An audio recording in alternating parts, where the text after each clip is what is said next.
Welcome to WP-Tonic, episode 197. Today, we've got the immense pleasure of having as our guest, Amy Porterfield. Amy, for those who don't know who you are, could you tell us a little bit about yourself? Sure. Thanks so much for having me on your show, not my show, but your show. I'm so glad to be here. A little bit about myself. So I teach growing entrepreneurs how to build their email list, how to create online courses, and how to promote their online courses with webinars. And so we focus a lot on content creation and using lead magnets to grow your email list and putting together your content to sell. So all those things related to growing an info marketing business online. Excellent. So getting right into it, the first question we want to ask you is, email marketing is still seen as one of the most effective ways to market and, reach new and existing leads. However, it seems to be getting more difficult to get attention inside people's inboxes. A lot of people just delete stuff or they, just archive it and never look at it. Do you have any insights on how to do effective list building and email marketing and capture people's attention? I think one of the things that is working right now that is making a difference for people to actually open up your emails and read what you have to say is consistency. And you hear it all the time, but it's still very true, building a relationship and engagement. So what I mean by that is when you are creating original content on your blog, let's say you're blogging every single week, or you're doing a podcast episode every single week, or you're doing a video show every week, that consistency is going to help you immensely when it comes to email marketing, list building, people opening up your emails. And so when you're showing up every single week, they're going to start to pay attention even more. You become their go-to source. And when they see and hear from you online regularly, they're more likely to pay attention when you hit their inbox. And so what most people are not doing is they're not consistent. They're not showing up every single week with original content.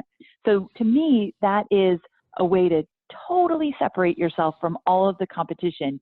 You're showing up with original content every single week. And what we do in our business and what a lot of people in my industry do is every time you have a new episode or a new blog, you're emailing your list. You're telling them why it's important, why they need to pay attention, why they need to click and go check it out. And so you're using your original content to build the relationship week by week inside the inbox. Another thing that works really well is video. So what we're doing as well, and I teach my students this, is to show up on video. Let them see your face. Let them hear you in real time, whether it be Insta stories or Facebook Live or Facebook stories or Snapchat. I think that visual that they have of you and going behind the scenes with you and learning a little bit more about you is going to help your chances of those people actually opening up your email when you hit their inbox. No, I think that's excellent advice. So basically, consistency is key and building a relationship is key. Yes. When it comes to building an email list, one of the major factors is having a compelling lead magnet, something that you can give people in exchange for their email address. How would a business determine what their lead magnet should be?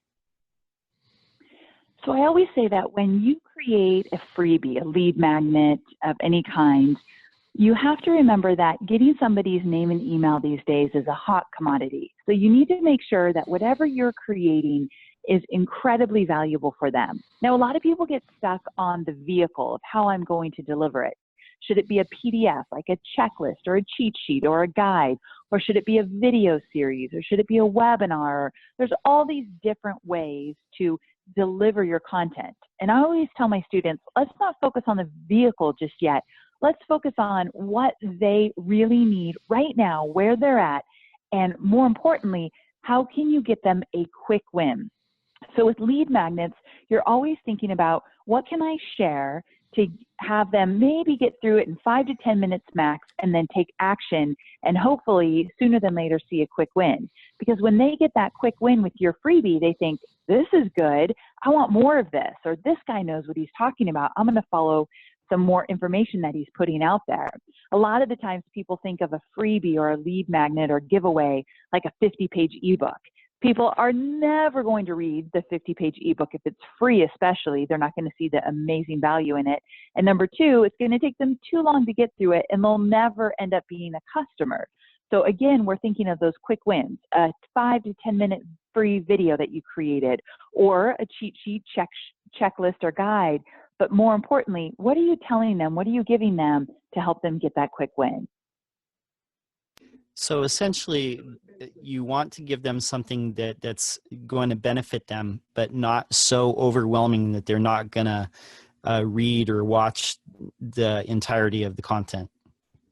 Exactly. And I think it's important to start out with your freebie in terms of where they're at right now, and to use the language, the phrases, the words that they are actually using. So I see a lot of mistakes in this, that people want to teach in their freebie what their students should be asking about, but the students don't know to ask about it. So when you're thinking about creating a freebie, if you think, well, my students really need to know this, they don't know they need to know this yet, but they really need to know this information, well, then it's not going to be attractive or valuable in the eyes of your potential customer.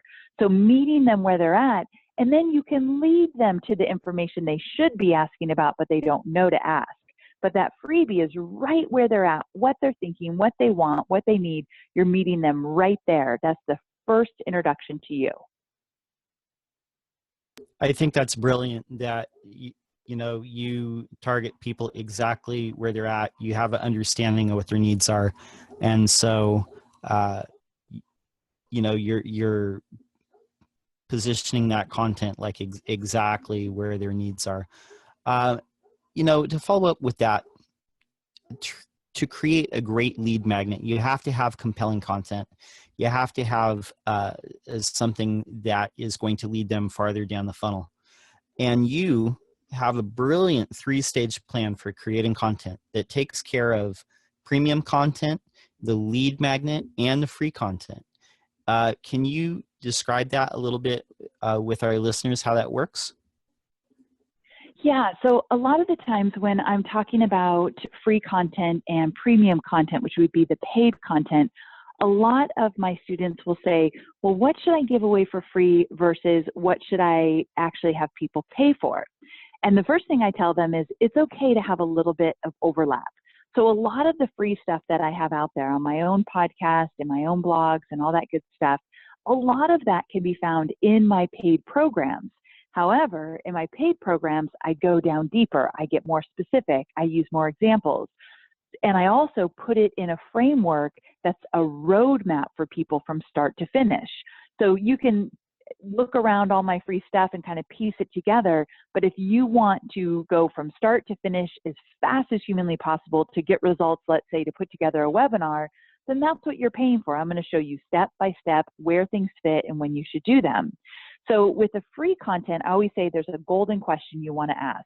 And that is, what does my ideal customer need to know, understand, be aware of, or believe in order to ever want my paid stuff? So before they ever take out their wallet and pay for something with me, what do they need to first understand or be aware of or know? So let me give you an example. In my world, I teach how to do webinars. So before someone will ever pay me $1,000 to buy my webinar program, they first need to, one, understand the power of webinars. So my freebie is walking them through what webinars can do for your business and walking them through 5 stages to put together a webinar campaign so they really understand what a webinar campaign would look like. Before they ever want to buy a system, they need to understand what that system would look like. Also, taking it one step further, remember how I mentioned they need to know, you need to understand where your audience is starting from.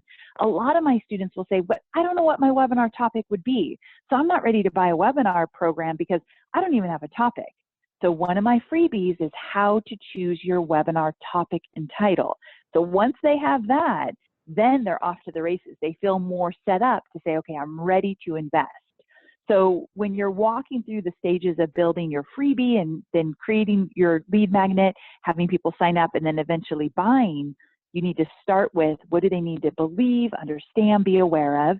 you create your freebie, and then from there, you nurture your audience. So this is a question I get asked a lot. What do I do once someone joins my email list? And what I teach my students is that you need to nurture them. You need to slow down a little bit, emailing them every single week, using stories and examples and more content in order to really build that relationship. And then when they really understand who you are, they start to trust you and like you, that's when you start to promote your programs, products, or services. But you've got to wait a little bit before you get there. So you can't go into the hard pitch right away. You kind of have to set up the whole world of what they're buying into and describe it to them, and then they can wrap their head around it. And also they need to trust you. So you need to build that relationship before you go into saying, buy my product. Exactly. And I think that's where social media comes in, because you're emailing them every single week once they get on your email list. But also, hopefully, they're following you on Facebook and Instagram and wherever else you're posting. And so they're seeing little bits and pieces of you and you behind the scenes and you with your family. I recently did a podcast episode where I interviewed my husband, Hobie, about what it's like to be married to an entrepreneur. And I thought the episode was okay. I was excited about it, but I thought, I hope it's not too indulgent, where here I am talking to my husband and I didn't want it to be all about us. So I was a little nervous when it came out. And when it came out, it was my most popular episode by far. And I was talking to a good friend about it, and she's in the industry with me. And she said, of course it is, because people want to be invited into your life. They want to see the stuff beyond just the business stuff, which is hard for me sometimes because my mind is all business. But the second I take somebody behind the scenes and say, this is what my real life looks like, that trust and that affinity is there. And that is truly why people end up buying from you, because they like you, they trust you. It's marketing 101. So that's where social media and email marketing and actually buying your products and services, that's where they all basically collide. No, I love it. Know, like, and trust. It makes a lot of sense. I want to shift the conversation for just a second. You know, once they've got their offer, their lead magnet, and all that, when it comes to placing opt-in boxes, the places where you sign up to get on your list, when it comes to placing those on the site, what are the areas that you consider the prime real estate? Where should people be thinking about putting those opt-in boxes? I always tell my students that it's like a stacking effect, and you want to start at the very top. So first, you want to start with your main hub, your website, and you should have some kind of freebie, some kind of lead magnet at the top of your website before the fold. So before they have to start scrolling, when they come to your website, you want to make sure you have some kind of freebie right at the top. And so that would be the first one that I would focus on. Now that one is actually not going to get you the most leads, but it just sets the foundation. So from there, I think that it's important to create a standalone freebie with an opt-in page. So I use a tool called Leadpages, and Leadpages allows me to create a really simple opt-in page that is standalone, meaning it doesn't have to be attached to my website, but it looks really good and it's easy to create. You could connect it to your website easily, but the whole point is, let's say if you do a Facebook Live or you're on Instagram and you're talking about this freebie you created, instead of sending them to your website where if it's not the main freebie, let's say it's a secondary freebie you created, you don't want to send them to your website and they have to hunt and peck and look for it. You could just say, go to this URL and boom, they're there and they can opt in. It's also good if you're sending ads directly to an opt-in like that. They know exactly what they need to do and they can opt in. So I like the idea of putting a standalone freebie on its own page, as well as right there at the top of your website. Those are the two I would definitely have. Now there's a third one, and that is called a content upgrade. And this is what I do in my own business. So if you go to, let's say, any of my blog posts are actually show notes for my podcast episodes, but if you go to one of my blog posts, you typically will see, more often than not, in the actual blog post, you'll see a button to get a freebie. And if you click that, a pop-up box appears. So it doesn't just appear randomly. You have to click a button, say, I want the freebie, and it's called a lead box. It's from the same company, Leadpages, but instead of sending them off your website to a standalone landing page, it just pops up right there. They could sign up, they're good to go. And I love that functionality because it keeps it really, really simple. No, I love that. I think that's a brilliant idea, how it's not like a set position, but they have to actually opt in and say like, hey, I want this freebie. And they're not going off site. They're staying on your site, but they're able to sign up right there. I think that's great. Exactly. Another question I want to ask is, social media, particularly Facebook, it's really important. A lot of people leverage advertising on social media. It's a strategic place to build a list and generate traction for your brand. So for a lot of our listeners are small businesses, or they're, some are medium-sized businesses, but a lot of them are savvy to marketing. But what's a realistic starting budget for Facebook ads if you're a small business wanting to drive traffic or send people to some sort of opt-in? So what I typically tell my students is that you want to start out small just so you can get your feet wet and start to experiment. So if you can experiment, let's say with $10 a day, what you're experimenting with is to see how much, let's say you're trying to get leads, people to join your email list, how much are you paying per lead? And so let's say you're paying $5 per lead. So every day you're getting 2 new leads. What you need to look at is, okay, so if I get a new lead, how can I turn that new lead into a customer, and how long is it going to take? All of this is guesstimating until you really know. But what's important is, like for my business, I would pay $10 a lead because I know that I can convert well, and if my programs are between $300 to $400 all the way up to $1,000. So if I'm able to convert at a pretty good rate, then I can turn $10 into $1,000 pretty quickly. So you have to experiment, but I like to start out with, let's say, $10 a day just to get your feet wet for, let's say, a week or two, get familiar with running ads and using images in your ads and writing the copy.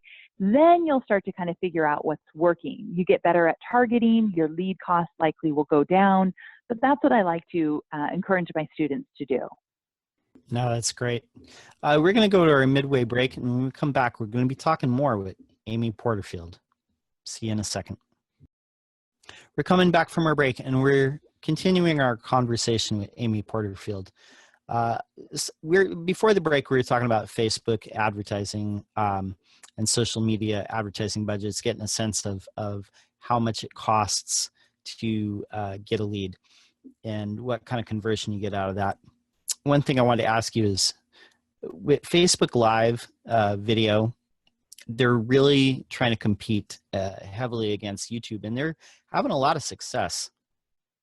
What are your thoughts on Facebook Live video, and how can small businesses most effectively use it for building their email list?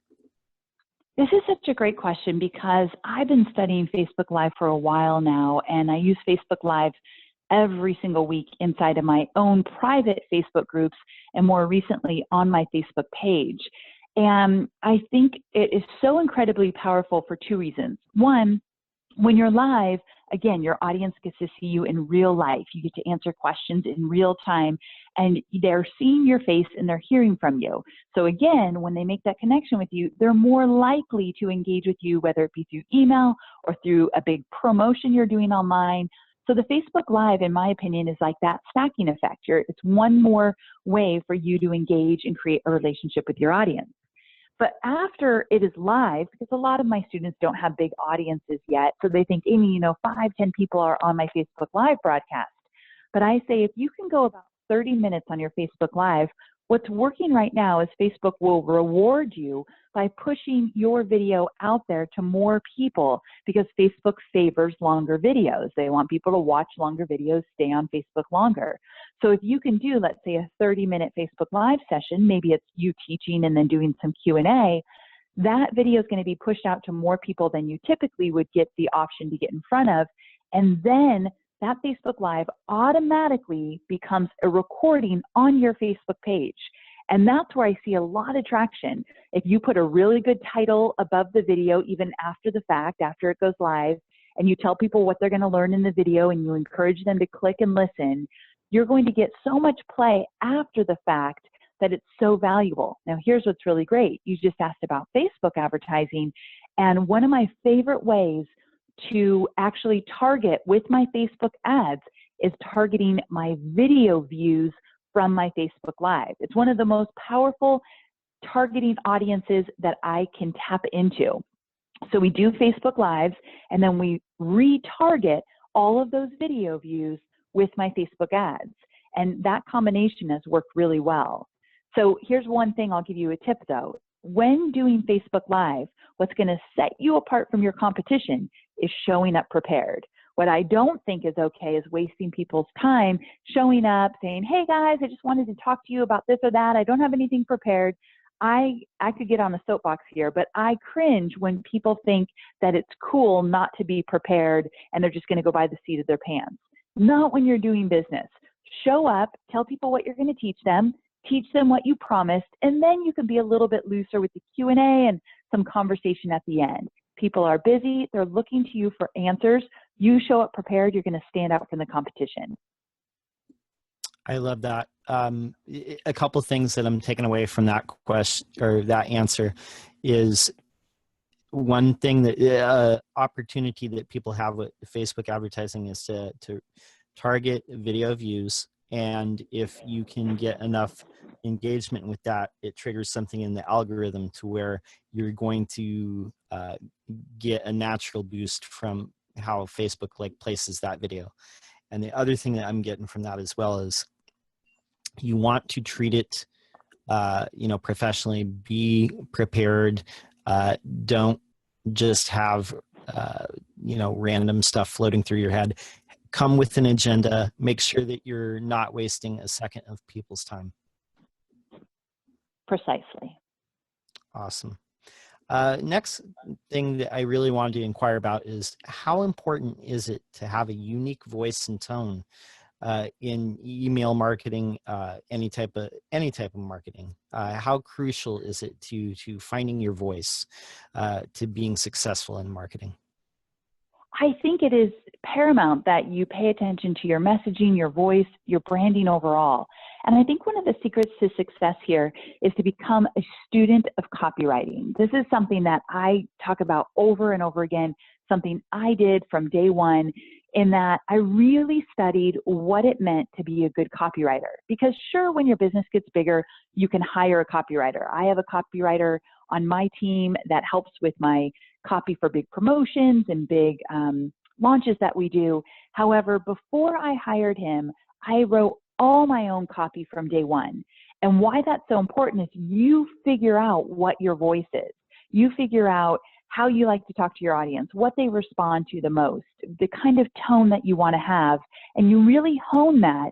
And so when you eventually do have more money and you hire someone to help you with the copy, they have something to model. They know what's already working and they just make it even better. So there's people that I love in the copywriting world. There's so many different ones, different things that you can look into. But one of the, you want me just to name a few? Yeah, definitely, please. Okay, so I'm looking really fast. I literally had the book. I had the book right here on my desk, and I can't even think of the name of it right now. Dang it, I wanted to share it with you. But a few, Nikki Elledge Brown is a great one.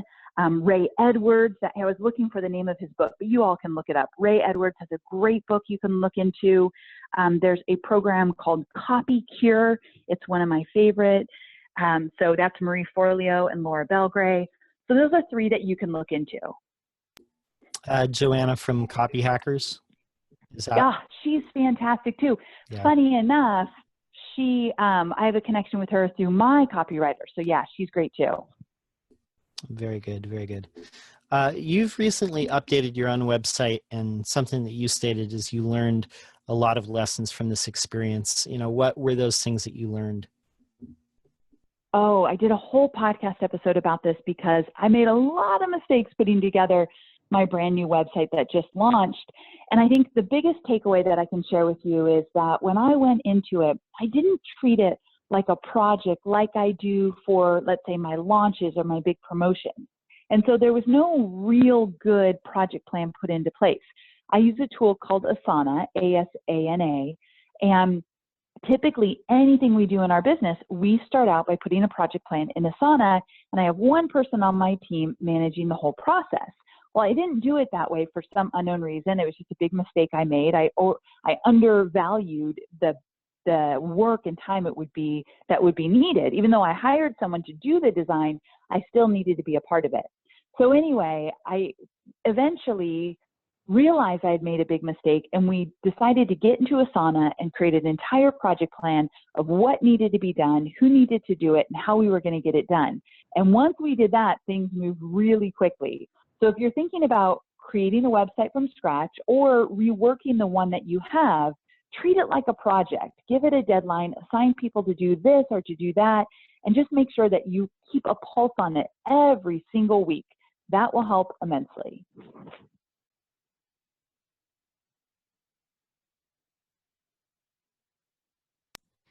You're mute, John. Oh, sorry about that. Yeah. Okay. Yeah. Next question that I wanted to ask too is, in a world of Facebook and Twitter, many smaller companies feel that they don't need a website. We run into this a lot in our own ecosystem, locally. I think there's studies that say that, 40 to 50% of small businesses still don't have a website. Even if they do have one, it might be from 1995, who knows? What are your thoughts on the website as a hub of your business? How important is it? What are people missing out on? I think this is a great question as well, because it comes up a lot. I hear people say, do I really need a website? And I don't know about you, but before I do business with anybody, I still go and check them out online. I'll probably check their social channels, and I'll definitely check to make sure they have a website. If they don't have a website, I automatically think they are not a legit company. I likely will never do business with somebody that does not have a website. Number two, if it's a 1995 website, I don't want to do business with anybody who is not staying with the know, staying current, I mean. And so because of that, I think we all need a website. Now, here's the greatest thing. Going back to the conversation about building my website, you also don't need a lot of bells and whistles.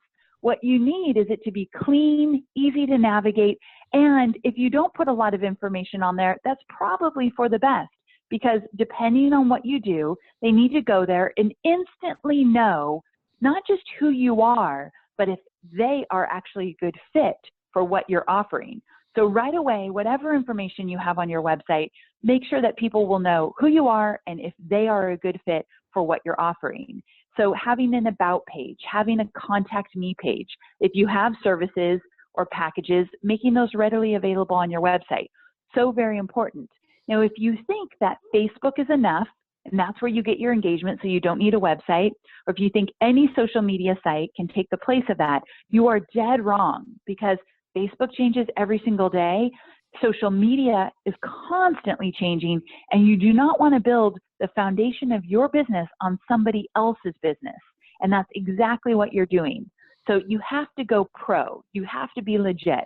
And to do that, you definitely need a website. Not a super fancy one, but you need a website. I love how you put that to, people, if they're building their empire on a Facebook page, you are beholden to their rules. And so you're going to pay for any traffic that comes through that. But your email list and your website are two things that you always own. Social media is great, but it's the garnish, not the main course.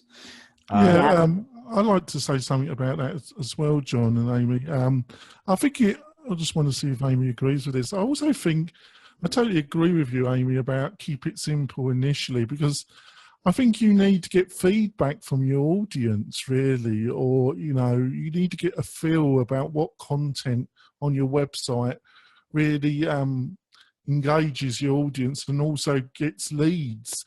And until you start getting that feedback, in some ways you're guessing. What do you feel about that, Amy? Oh, I totally agree with you. I've made the mistake, especially early on in growing my business, where I fully fleshed out an idea and I put all this stuff together, and then down the road realized this is not exactly what my students want or my audience is responding to. So you're right.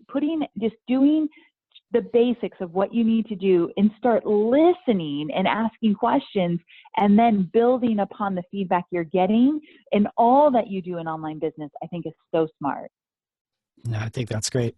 And last question that I have is, what are some common mistakes, marketing mistakes that you see smaller companies make, and what are things that people can avoid?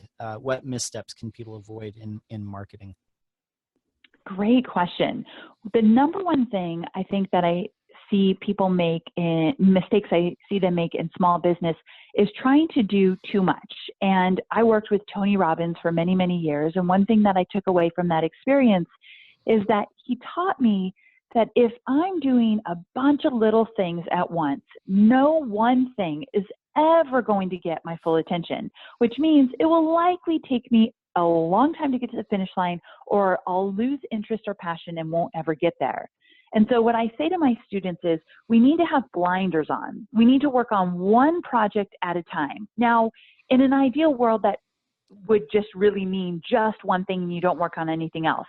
But we're realists, and that's not what I mean by that. What I mean is there's one project. Of course, you still have to answer emails. Of course, you still need to tend to customer service or do this or that in the business. But there's one core thing that you're focusing on. So for an example, right now in my business, the core thing I'm focusing on is reworking an online training program I have. I'm making it better. So until this program is reworked and relaunched, I'm not going to start anything new. I'm not going to allow myself to say yes to opportunities because they sound really good.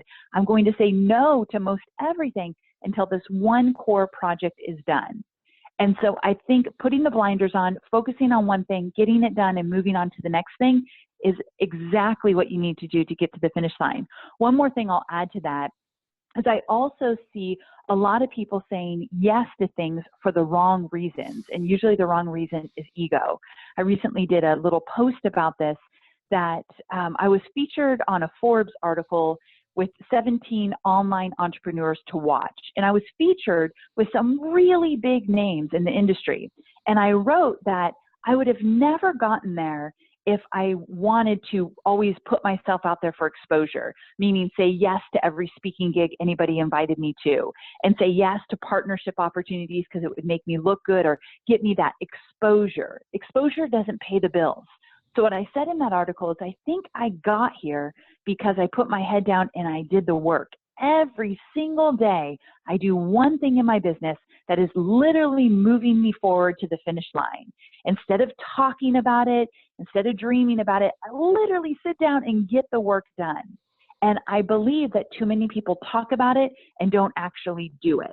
So if you're starting out or if you're struggling in your business, look at how much you're actually doing moving toward one main project versus how much you're spreading yourself too thin. Usually that's a telltale sign. That's something you likely want to tweak. Stellar advice. Jonathan, any questions you have for Amy? No, I just thought that was a fantastic answer, actually, and it applies to me. I have a terrible tendency, probably John will agree, I have a terrible tendency, Amy, of taking on too much. And I'm trying to concentrate on just concentrating heavily on one doable thing at a time. And I put a plan of action in recently, partly listening because you've talked about this in your podcasts and some of your other conversations, and I have listened, Amy, and thanks for that input. Well, you're so welcome, and you're not alone. I think it's so normal that you spread yourself too thin and you take on too much. I think we all do it. I think the people that actually are the people that are going to have the most success recognize it and think, okay, I'm putting my head down and I'm going to get down to business. And it's not as fun all the time, but once you get into the routine, it's very satisfying and rewarding. So thanks for sharing that. I think it's a bit deeper in the culture, actually, Amy. I actually think this culture of multitasking is encouraged by a certain element of the online community. And the actual scientific proof proves that females are slightly better at it. But both females and males are, when scientifically analysed, it's a terrible concept. And like what you said, the outcomes are normally pretty dismal rather than just concentrating on one task at a time. So true. Oh, there you go. That's an achievement, John. I got approval from Amy. So that's great. That's very awesome. So, I mean, with that, we'll conclude this podcast episode. Let everybody know where they can find them. Amy, where can people get a hold of you and follow you? And is there anything that you want to divert people's attention to and promote? Well, thanks for asking. If you go to amyporterfield.com, there's a lot of great freebies there, podcast episodes, things that will help you out. So definitely check that out. List Builders Lab is my list building program that, depending on when this airs in July, it will be brand new. So it's worth checking out for sure. Well, people will definitely be able to check it out. This should be live within the week. So great. So they can check that out. Jonathan, how do we get a hold of you? Oh, it's quite easy, folks. I'm a bit of an open book if you do a search for Jonathan Denwood, but the best ways is Twitter at Jonathan Denwood. I'm being a lot more proactive on Facebook, or you could even email me. Folks, obviously we all get inundated by email, but if it's an honest question, I'm always there to help other business people or people trying to improve their business. So if you've got any questions or feedback about the show, just email me at jonathan@wp-tonic.com and you'll get a personal reply from me in a couple of days later. And people can get a hold of me. You can find me at my website. It's lockdowndesign.com. You can follow me on Twitter, lockdown_. For the WP-Tonic, we're saying peace out and get your dose.